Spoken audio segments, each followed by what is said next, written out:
situações: a coragem da fé e carregar a sua cruz. Quem quiser salvar a vida, perdê-la-á. Vamos ver através dessas duas informações, esses dois ensinamentos de muita riqueza, o que Jesus nos traz no dia de hoje. Item 13. Aquele que me confessar e me reconhecer diante dos homens, eu também o reconhecerei e confessarei diante do meu Pai que estás nos céus. E aquele que me renegar diante dos homens, também o renegarei diante de meu Pai que estás nos céus. São Mateus, capítulo 10, versículo 32 e 33.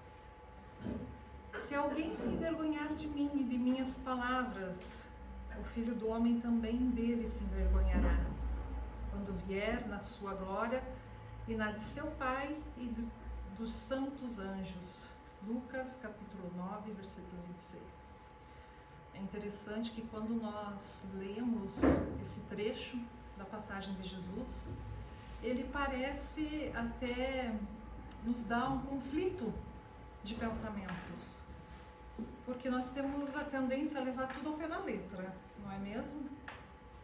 E dentro de uma passagem, os ensinamentos são muito maiores do que a nossa compreensão possa alcançar. Mas nós vamos falar aqui um pouquinho a respeito e ver o que ele quer dizer com renegar.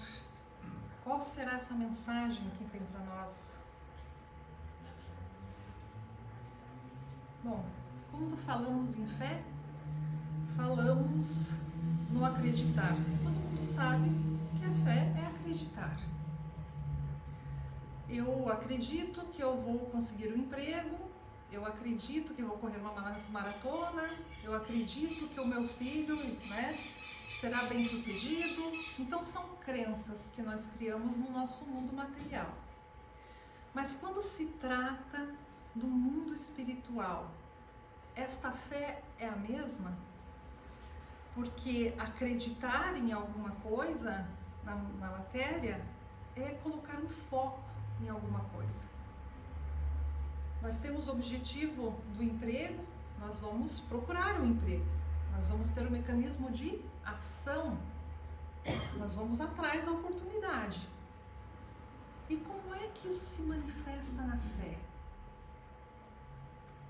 A fé, ela precisa primeiramente ser sentida. Porque quando a gente professa ela da boca para fora, ela não é mais do que meras palavras, não é certo? Eu acredito em Deus. Eu acredito que exista um ser maior do que eu. Eu acredito num Criador. Mas ao primeiro conflito, a primeira aflição que se depara diante de nós, esta crença é abalada. E então, será que esta fé realmente tem bases fortes? Será que realmente ela é uma fé verdadeira? Porque para que a gente possa ter essa fé destinada a esse ser de luz que nos criou, esse ser maior, nós precisamos pensar. Trazer para a razão o que significa acreditar num ser criador. Analisar todas as situações à nossa volta. Como posso ser orientado através da minha fé em algo que eu não vejo, mas eu sinto? Sinto porque eu sou criação do Pai. Eu tenho a centelha divina dele dentro de mim. E todos nós sentimos que há uma presença maior, que há uma força maior. Então nós precisamos abraçar esse sentimento, falar sobre esse sentimento, desenvolver esse sentimento e ainda melhor, agir neste sentimento. Então não basta irmos apenas às casas espíritas, estudar, enfim. Basta que nós olhemos para dentro de nós. O que ativa o meu eu ao eu superior, que é o nosso Pai. porque nós viemos dele. E quando Jesus nos fala, vós sois deuses, não quer dizer que nós vamos fazer o que Deus Criador faz, porque somos pequenos ainda. Mas sim está dizendo que nós somos filhos dele e nós temos condições de avançar para o nosso aprimoramento, seja intelectual, seja espiritual. Ele nos dá toda essa condição. Então, no momento de aflição, vem a reflexão. Não, tudo vai dar certo. Eu sei que Deus não me abandona. Temos um mecanismo da oração que nos fortalece a ligação com este Criador, que nos fortalece esse olhar da fé, para que tenhamos a esperança. E sabem vocês o que é que move a humanidade? Vocês têm ideia qual o sentimento que move a humanidade? Alguém saberia? Alguns dirão que é o amor, correto? Outros dirão que é a fé, outros dirão que, enfim, esperança. Mas na verdade, o propulsor disso tudo é a vontade. Porque se não houver a vontade, a fé, ela não se estrutura, a esperança não se estrutura, o amor não se estrutura. Então a vontade de agir, de fazer, de mudar, é que vai fazer este movimento todo à nossa volta. E aí vem a pergunta, por que confessar a fé? Porque ela nos fortalece, ela nos faz reconhecer que nós estamos em desenvolvimento, que nós estamos aqui por um objetivo maior, que é sermos espíritos puros. Porque um dia seremos. Sei que parece longe, né? Quando a gente começa a analisar as nossas dificuldades, começamos a olhar para dentro de nós e falar assim, nossa, como eu tenho que aprender. Outro dia, mesmo tendo essa consciência, no estudo lá em nossa casa, nós estávamos falando sobre as ordens dos espíritos. E aí nós percebemos que nós estamos nas mais baixas do que imaginava. Porque quando começamos a destrinchar cada uma delas, pensamos assim, nossa, eu achei que era um pouquinho mais evoluído. Mas eu não sou, eu ainda estou aqui, bem atrás. E aí assusta, cria um choque em nossa alma. Porque percebemos que mesmo ouvindo os ensinamentos do Cristo, mesmo estudando dentro da casa espírita, ainda estamos recorrendo nos nossos vícios. Ainda estamos apegados a coisas materiais. Eu disse, mas eu não ligo para minha casa, para o meu carro, o dia que eu me for. Não, tudo bem. Mas se liga às pessoas. E o que tem que ter o vínculo com a pessoa é o vínculo de amor e não de apego material, da presença. Porque é o momento que a gente entende que nós somos espíritos para sempre, saberemos que nos reencontraremos um dia. Mas a gente fica apegado à presença física, à presença material. E aí a gente percebe, sim, que somos apegados ainda. É difícil, né? Eu sei que nessa jornada, no momento em que estamos, é muito difícil ter esse olhar mais alargado da situação. Mas a gente precisa abrir os olhos. A gente precisa ter essa visão mais ampla. E aí vem a outra pergunta. O que ou por que reconhecer o Pai? Bom, sabemos que na vida tudo não há um efeito sem causa, correto? Tem que haver um efeito inteligente por trás de tanta criação. Se pegarmos uma árvore, nós temos um conhecimento para se trabalhar ali por muitos e muitos dias. Da onde vem o princípio que faz brotar a semente, que faz essa árvore se transformar e dar frutos? Da onde vem isso tudo? Uma harmonia que vai se desenvolvendo, não muito longe, nosso corpo material, que trabalha numa harmonia precisa, que só há algum desgaste na doença porque há um desequilíbrio nosso, do espírito, mas que a máquina do corpo humano, a qual nos utilizamos, esta é perfeita. Pensa só desde a fecundação, o processo todo como se desenvolve. Como não pensar que ali há uma força inteligente? Então não tem como nós não reconhecermos o nosso Criador. Não tem como nós não identificarmos que há um Deus, que há um Pai em todo esse processo.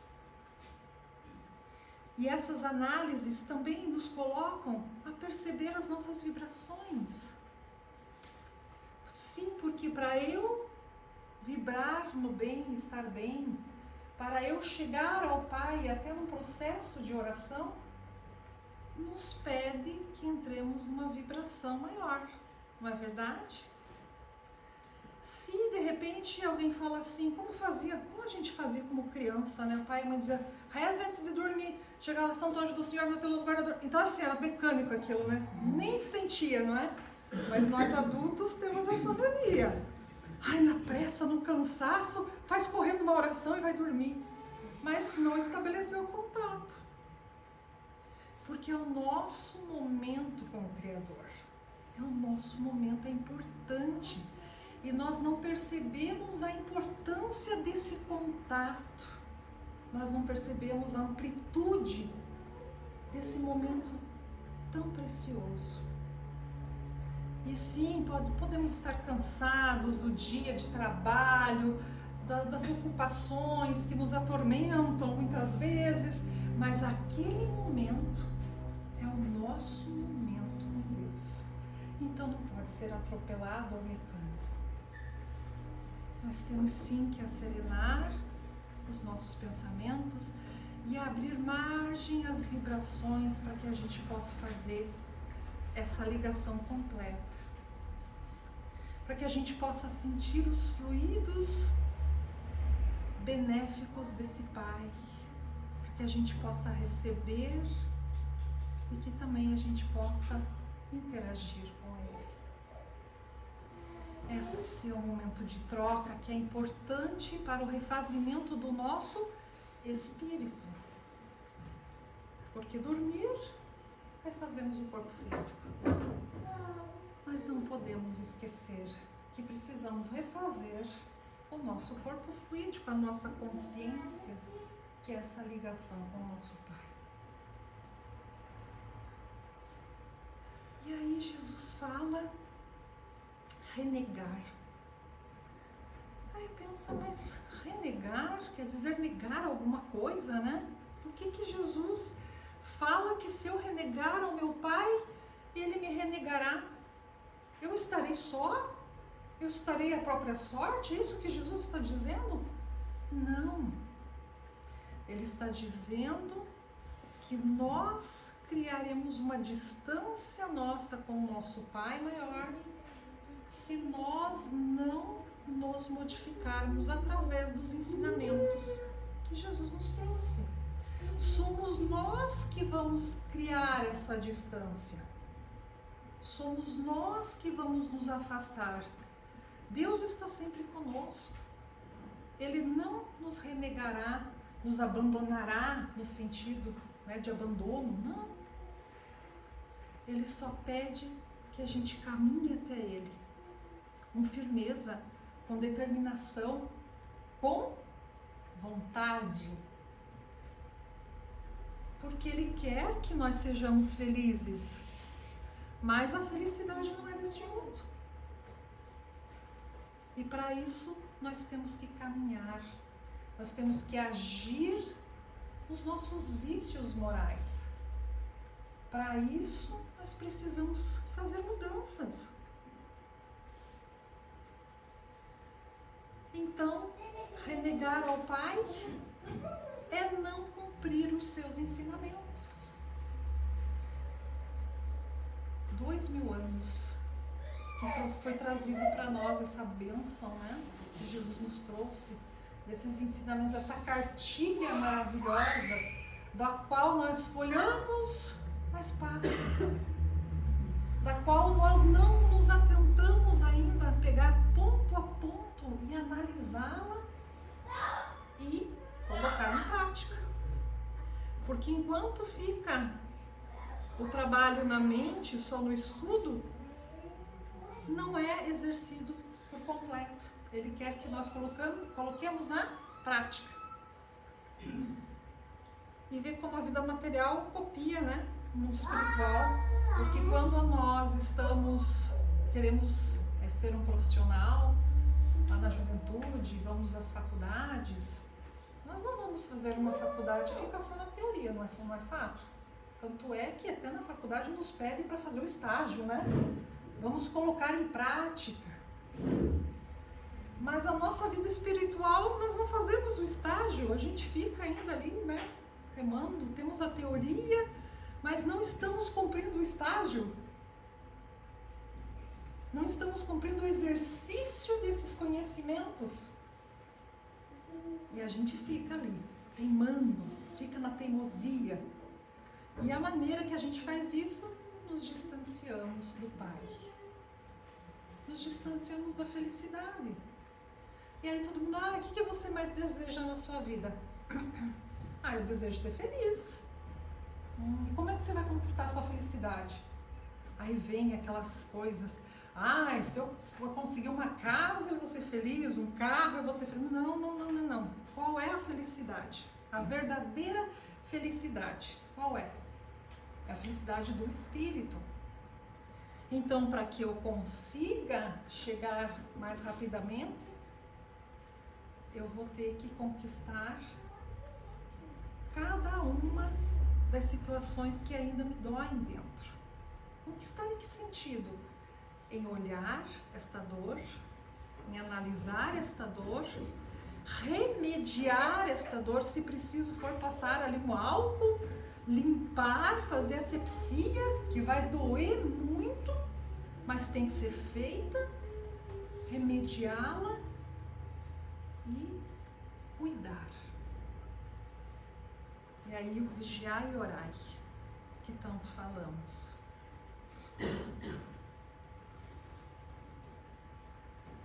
Pensando na questão da fé, em como nós agimos perante a fé, me veio à mente e a gente trazer aqui um pouquinho da história, de como na humanidade isso aconteceu, para que a gente perceba a evolução nossa em alguns pontos e a não evolução em outros, para que a gente traga para a razão o que é que nos falta para que abramos os nossos olhos.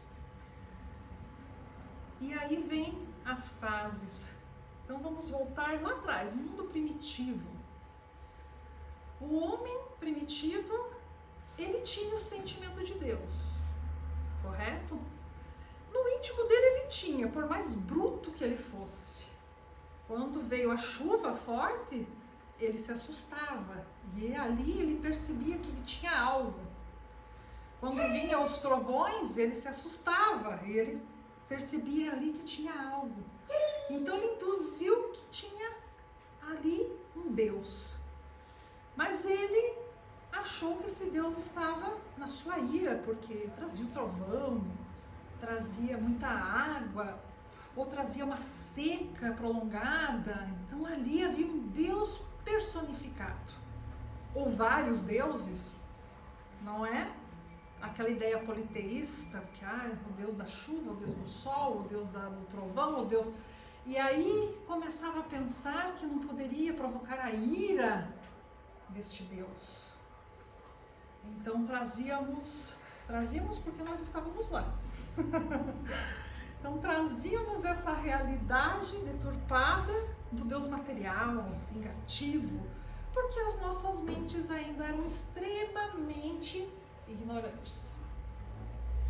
Mas, com o passar do tempo, isso foi se desenvolvendo. E aí foi muito interessante, eu pesquisando, eu vi que os gregos, eles tinham uma ideia de Deus, né? Enfim, esses deuses, mas eles tinham uma ideia da morte. Quando se desligavam do corpo físico, eles pensavam que eles tinham que descer a um rio chamado Estige. Até tem uma colinha aqui para não esquecer o nome. Eles iam descer depois da sua morte este rio chamado Estige, na região do Hades. E ao descer este rio, ele precisaria levar na boca, na língua, uma moeda. Olha que interessante. Uma moeda para ele entregar ao barqueiro Caronte. Porque o barqueiro Caronte ia levar ele para o lugar de julgamento. E lá, ao chegar, ele seria julgado se ele era um homem bom pelas suas atitudes ou se ele era um homem mau. E se ele fosse um homem mau, ele deveria retornar a Hades e renascer, porque ele precisava se tornar um homem bom. Olha só como começa ali o mecanismo da crença num ser maior e até mesmo da reencarnação. E aquele que fosse bom, ele iria para os campos elíseos, aproveitar da liberdade, da felicidade. Olha que interessante como foi despertando já desde aquela época essa intenção do crescimento, da evolução, da depuração espiritual. E não longe, lá no Egito, nós temos também a deusa Mahá. A deusa Mahá, ela era a deusa da justiça. E ela tinha uma balança de 2 pratos. Lembra aquelas balanças antigas de 2 pratos? E os egípcios acreditavam que, na morte, a deusa Mahá pegaria o coração daquele ser que desencarnou, colocaria numa das bacias da balança, e na outra ela tiraria uma pena de sua asa e colocaria. Se o coração fosse mais pesado que a pena, ele não era digno. Se o coração fosse mais leve, ele seria digno. Olha, outra descrição de saber da intenção que nós precisamos ser homens e mulheres de boa índole, que nós precisamos ser pessoas boas, que nós precisamos ter o coração leve. E Egito, no momento que ainda os deuses prevaleciam, e aí vem lá na 18ª dinastia Akhenaton, que possivelmente um exilado de Capela vem trazer o conhecimento monoteísta. E fala, não pode ter tantos deuses, só há um, apenas um. Mas ele ainda na sua visão deturpada acreditava que esse único Deus era o Deus Sol, o Deus Atom.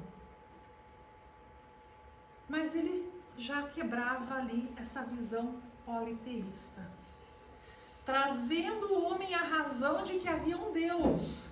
Então já começava a semear uma nova situação. Mas ainda estava deturpado, porque achava que Deus era o Sol. E novamente uma forma materialista. E andando pelo processo na civilização, encontramos uma figura maravilhosa, chamada Jesus. Esta figura que nos mostrou que os caminhos para a nossa depuração, necessitava da nossa autoanálise, da nossa transformação. Jesus vem de nos dizer que somos pequeninos, somos crianças diante do Pai, mas que nós precisamos nos desenvolver. E aí ele usa o ensinamento do amor. Do amor.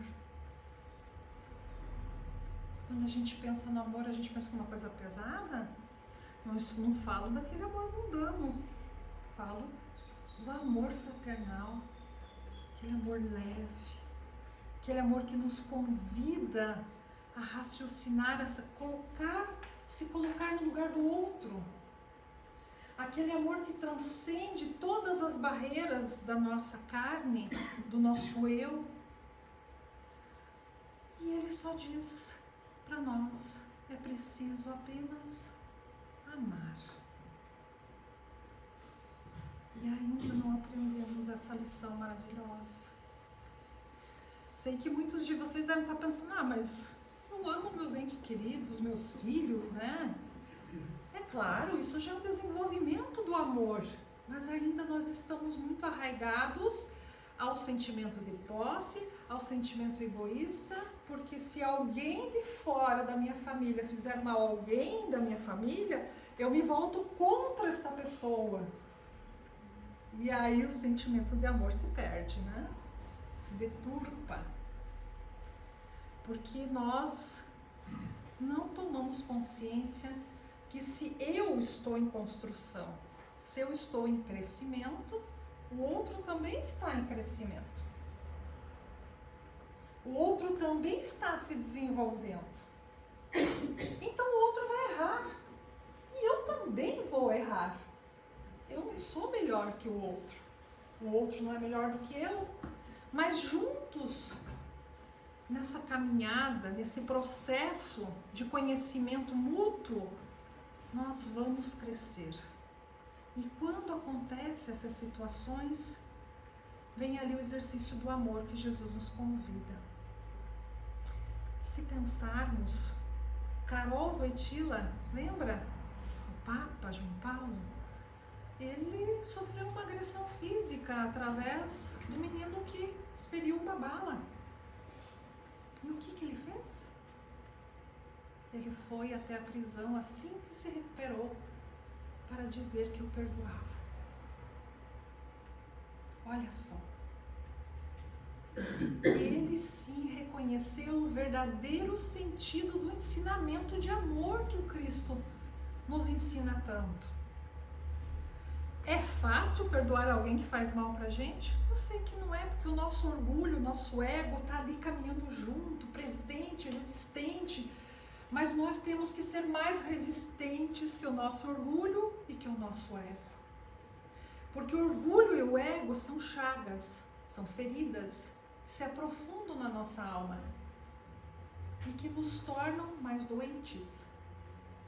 A partir do momento que eu tenho esse olhar, que esse orgulho bobo, esse ego bobo, é um câncer que dilacera a minha alma, eu vou querer o quê?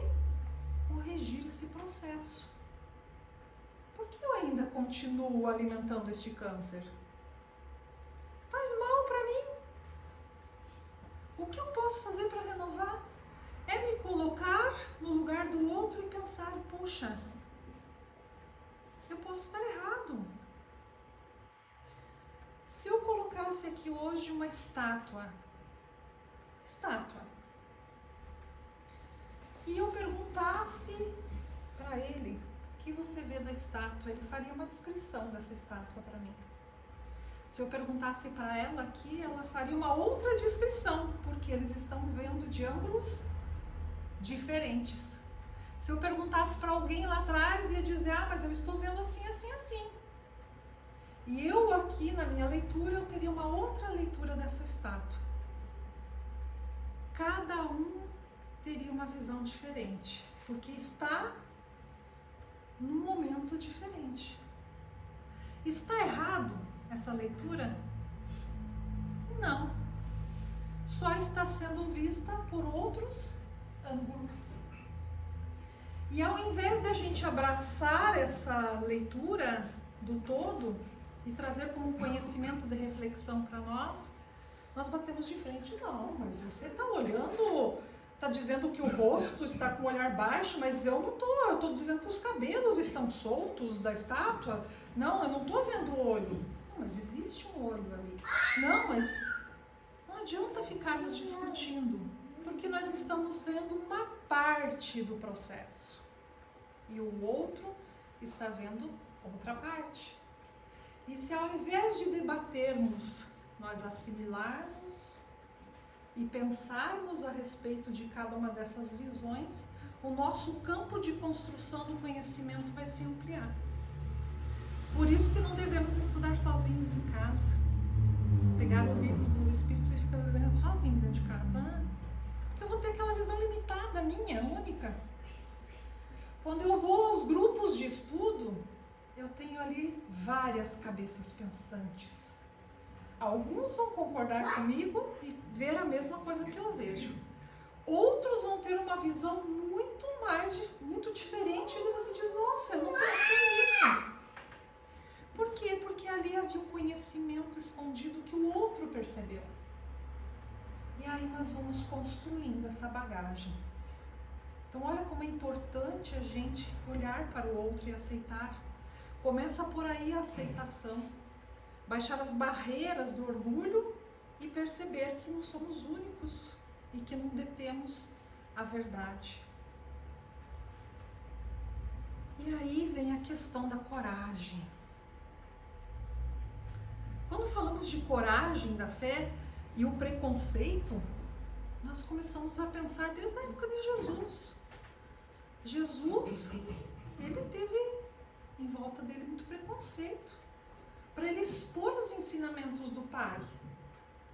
Porque pensa só, chegar no lugar e dizer que nós não somos desse mundo, que nós temos que nos melhorar e parar de ficar agindo na ignorância, na intolerância. E ele sofreu um preconceito, tanto que foi crucificado. Seus seguidores também. E quando Paulo de Tarso se converteu, lembra? Um soldado. Olha só o que ele sofreu nesse processo quando ele aceitou os ensinamentos de Jesus. E se a gente trouxer um pouquinho mais à frente, quando Kardec foi expor a obra, o Livro dos Espíritos, quanto se bateu de frente com ele, a luta dele de perseverar e dizer, não, a fé existe, o conhecimento existe, nós temos que abrir nossas mentes. Até hoje nós sofremos alguns preconceitos na fé. Mas aí nós temos que ver também se não somos preconceituosos, não é verdade? Porque quando a gente olha a religião do outro, diz assim, tá tudo errado. Tá errado esse negócio aí. A gente pode ver algumas coisas ali que não casam mais com as nossas visões, mas não quer dizer que a religião ali é errada, porque é o momento, aquela religião é o momento daquele ser. Precisa passar por aquela situação para que ele chegue um dia na razão. Então todas as religiões são importantes. E o respeito que Jesus nos convida e falam os Espíritos, nos falam para ter o respeito com o próximo, também é a tolerância religiosa. Nós estamos hoje aqui, estudando, conhecendo, sabendo, e aí lá para fora, julgar a religião do outro, julgar o outro dentro de uma situação. Mas nós ouvimos aqui que não pode ter esse julgamento. Cadê a prática? Cadê o estágio? Aonde está essa situação? Do que escondemos? Do que nos escondemos? Então vem aí a coragem de mostrar que você está mudando.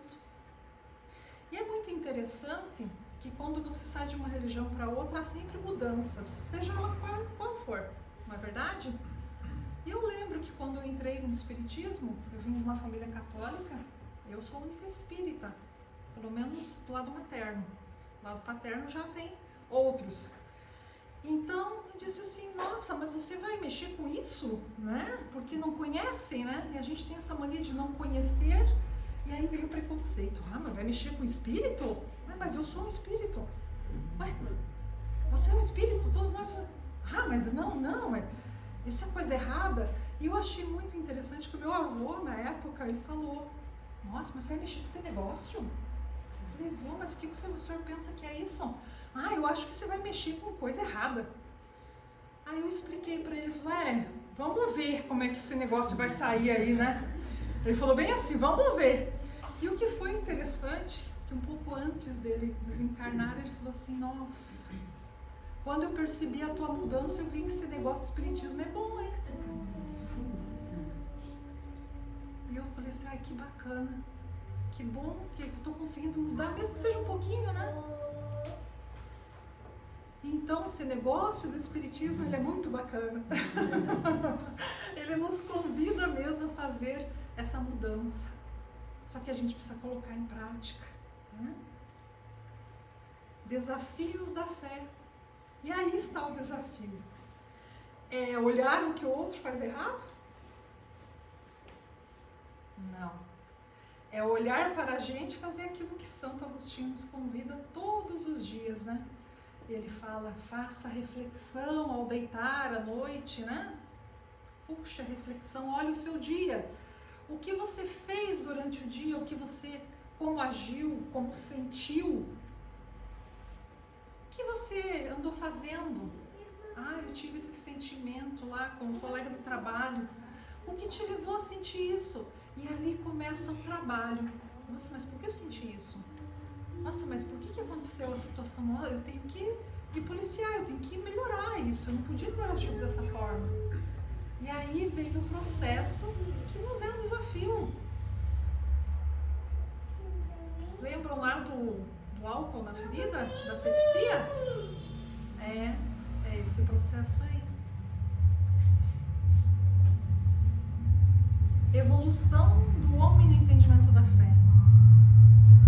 A partir do momento que temos o conhecimento em mãos e sabemos que nós estamos destinados a evoluir, o que a gente está fazendo parado? Então, se nós trouxemos a fé para a nossa razão, o que ainda nos limita? Vamos nos fazer essa pergunta. Porque nós temos esse conhecimento, que a minha felicidade depende de mim, mas depende da minha transformação e das minhas ações. Não é só o pensamento, é o pensar, o agir, o falar, lembra? É um processo e ele precisa ser feito. E aí, falando um pouquinho agora sobre carregar a nossa cruz. Carregar sua cruz, se quiser salvar a vida, perdê-la. Vamos falar um pouquinho sobre isso.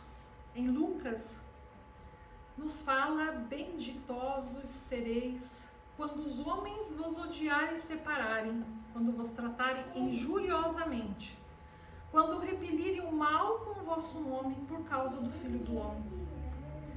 Rejubilai neste dia e ficai em transportes de alegria, porque grande é a recompensa que vos está reservada no céu. Visto que era assim que os pais deles tratavam os profetas. Olha que interessante. E quando a gente vê, é claro, se trata um pouco do que já falamos, mas vai um pouquinho mais além. O que é carregar a nossa cruz? É carregar as nossas aflições.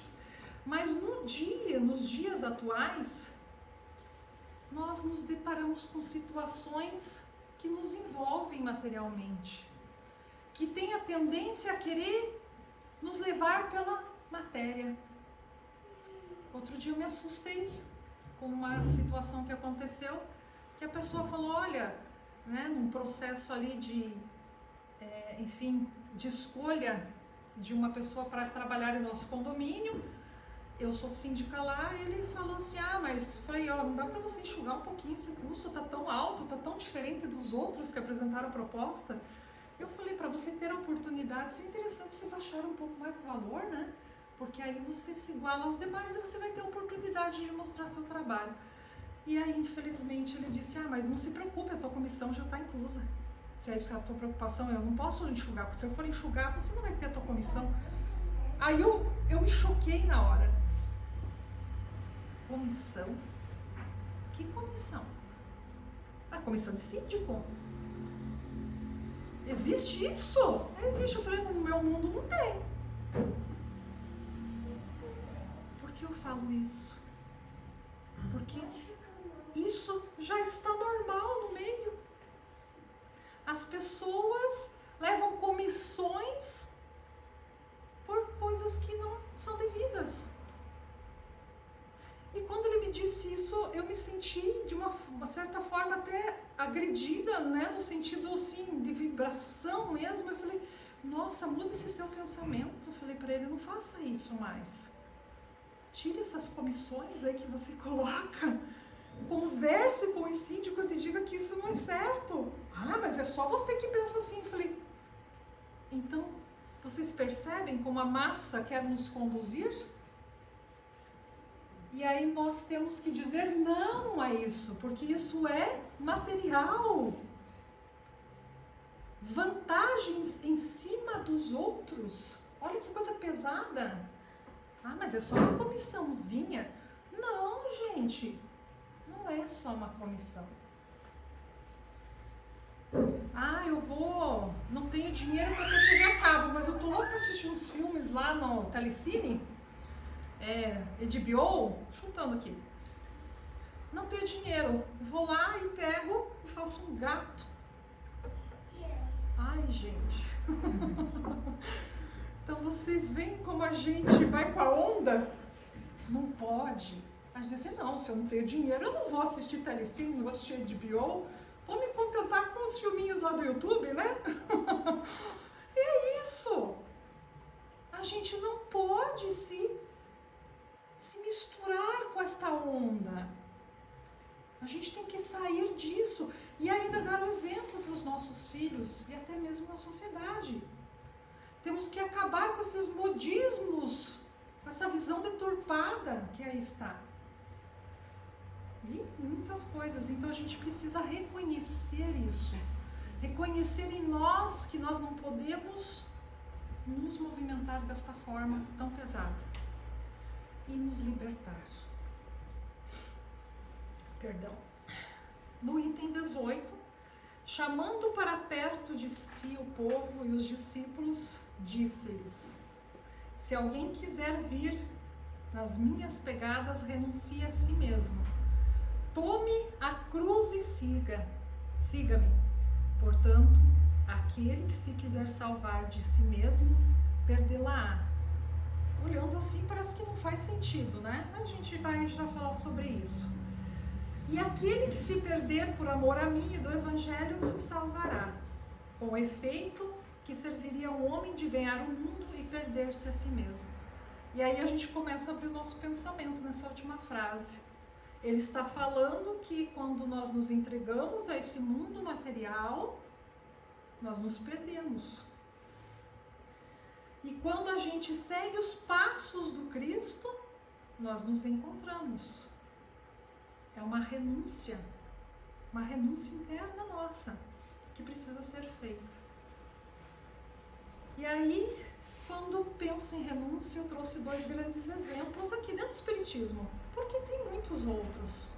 Temos lá Madre Teresa de Calcutá, Mahatma Gandhi, inúmeras pessoas, até o último Papa também foi um exemplo, né? Então veja só, os exemplos estão espalhados por aí. E aí quando fala em renunciar-se a si, nos pede o sacrifício. Sim, porque nós cuidamos de nós, cuidamos dos filhos, do marido, da esposa, da mãe, do pai, que é o mínimo que nós fazemos. Mas e quanto a largar os nossos olhares?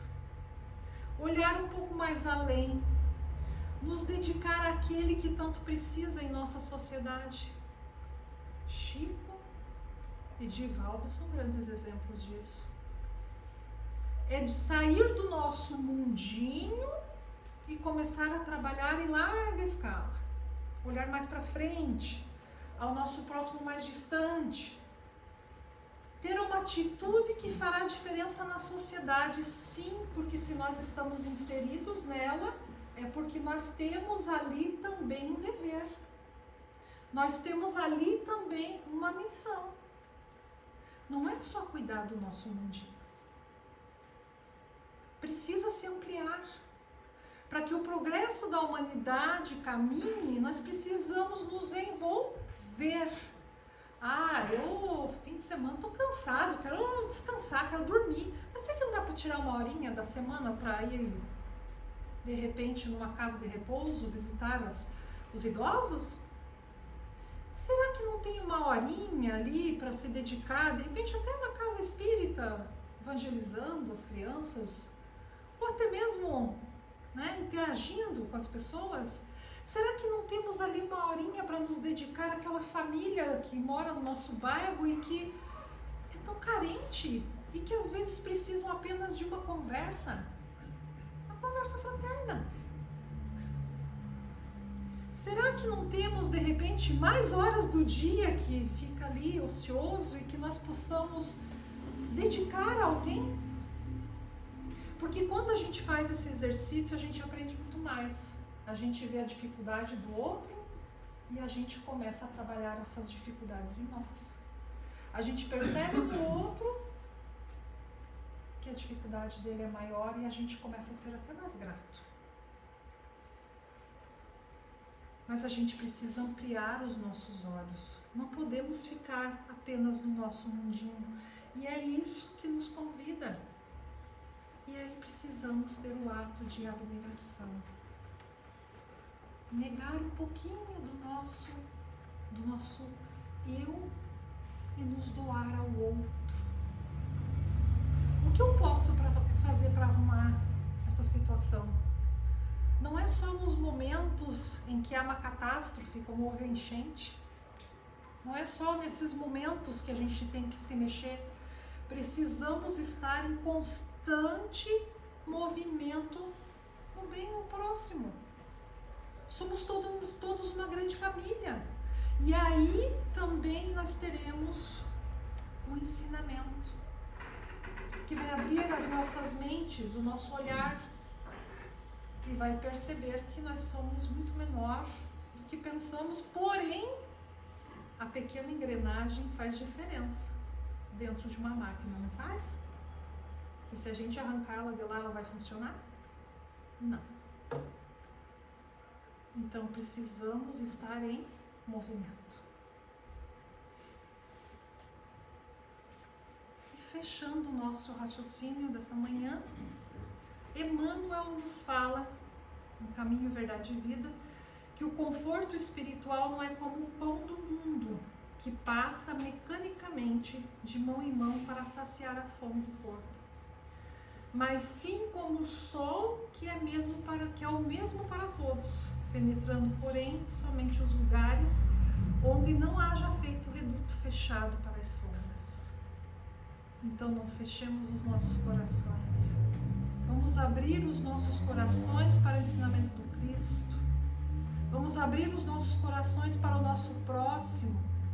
Vamos fazer a diferença, mesmo que ela seja pequena. E vamos caminhar de mãos dadas, todos juntos. Agradeço a todos pela atenção. E vamos à nossa oração. Pai, mesmo diante de nossa pequenez, mesmo diante de nossas dificuldades, pedimos a Ti, Pai, que nos dê o esclarecimento para conduzir nossa caminhada, para conduzir as nossas vibrações ao mais alto, para que sejamos fortaleza para aqueles que necessitam. Pai, que o seu amor reine no coração dos homens, que o seu amor possa despertar a todos nós para esse crescimento que nos convida. Que possamos abrir os nossos olhos e observar a nossa volta, como poderemos ser instrumentos de vosso amor, instrumentos de vossa paz. Nos dê, ó Pai, a sabedoria para discernir o certo do errado, para que nossas atitudes nos modifiquem para o homem e a mulher de bem. Que sejamos exemplos para os nossos filhos, para os nossos pais, nossa família, nossa sociedade. Que sejamos, Pai, estejamos aptos a receber e colocar em prática cada ensinamento que nos coloca dia a dia. Que sua luz adentre os lares onde as aflições, a dor e a angústia prevalecem. Que seu amor abra as portas e que faça entrar a luz nos cantos mais escuros. Que seu amor permeie toda a sua criação e principalmente a sua criatura, as suas criaturas. E agradecemos, ó Pai, pelo pão do Espírito que recebemos dia a dia, através de seus mentores da luz, através dos ensinamentos do Cristo e dos Espíritos de luz. Gratidão. Que assim seja. Que assim seja.